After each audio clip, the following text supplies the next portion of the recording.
Good evening, guys. This is Penny Pincher Farm coming at you on this Saturday afternoon. The ice storm has passed. Thankfully, we didn't get hit too bad with that. But man, it feels like a summer day out here today with the sun shining. Hit about 40. It feels good. I was coming over here to give the heifers a little TLC today, but I got to thinking about her fence.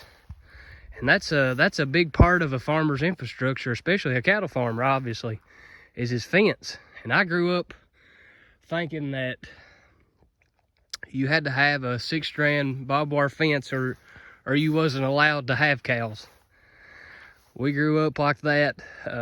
We had 8 strands of barbed wire in places and the cows never stayed in. And finally, one of the old gentlemen here, one of the neighbors said, "Why don't you convert to electric?" And we did, and ever since then, our life has been changed. It is unreal. I wouldn't go back to a fence that didn't have electric on it for nothing. I mean, the cattle, once they learn that it is hot, they respect it better than anything. But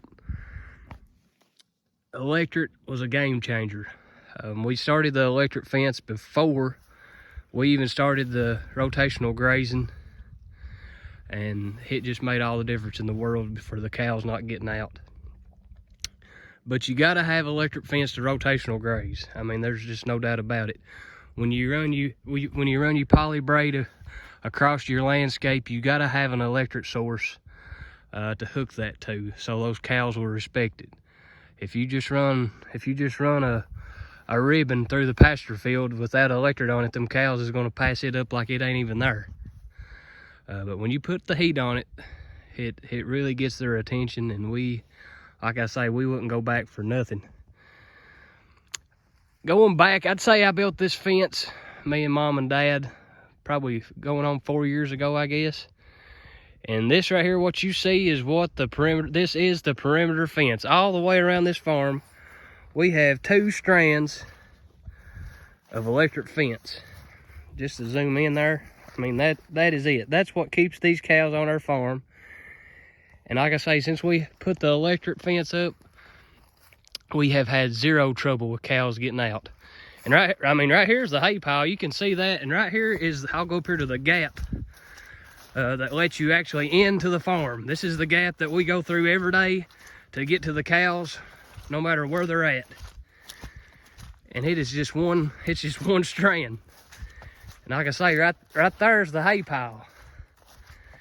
You can't just do this in the winter time, especially in the hay pile right there and the cows right there. They can walk, there ain't a thing in the world keeping them from standing right here.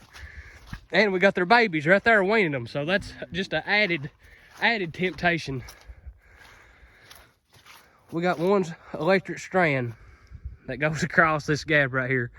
And we have yet to have a cow get out, get in the hay pile, get in the road, get in the yard since we put electric on this fence. It's unreal. Game changer, guys. I'm telling you, if you've not converted your farm over to electric, even if it's just running 1 strand around your farm, that'll make all the difference in the world. It'll make rotational grazing possible. And in turn, you'll make money off of it. Like I say, I think it was 4 years ago we built this fence, and I penny pinched it, that's for sure. I got everything except the wire off Facebook Marketplace, I think.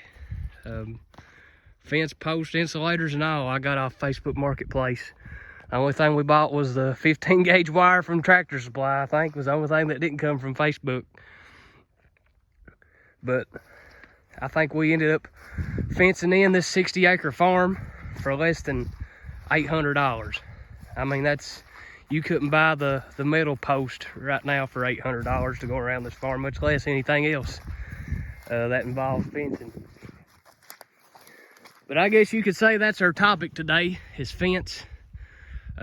Electricity is the key, guys. Get you a good 100-mile box. Get you an electric source. Ours comes out of Granny's building right there. And we got homemade electric poles, I guess. I just got a metal fence post stuck in the ground and a PVC pipe stuck over top of it, and that keeps our electric wire off the ground and out of reach, I guess you could say, for the cattle.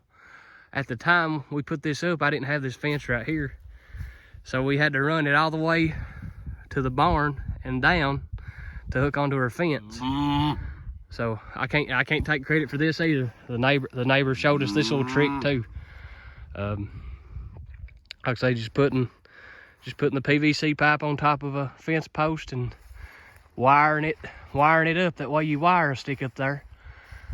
That's it. Nothing technical about it. You can definitely call that penny pinching for sure, but it works. It's sustainable, and it's making us money, so we ain't going to complain about it. I'm going to jump off here and give these ladies a little bit of TLC. They're getting weaned. They're not acting bad. They're pretty content. We're giving them a little hay, a little grain, just to satisfy them till we're assured that they are fully weaned. And we're going to turn them out in this back paddock right here on the other side of the barn, where we got some stockpile still left. But until then, guys, stay safe. Everybody have a good rest of the weekend. This is Penny Pincher Farms signing out.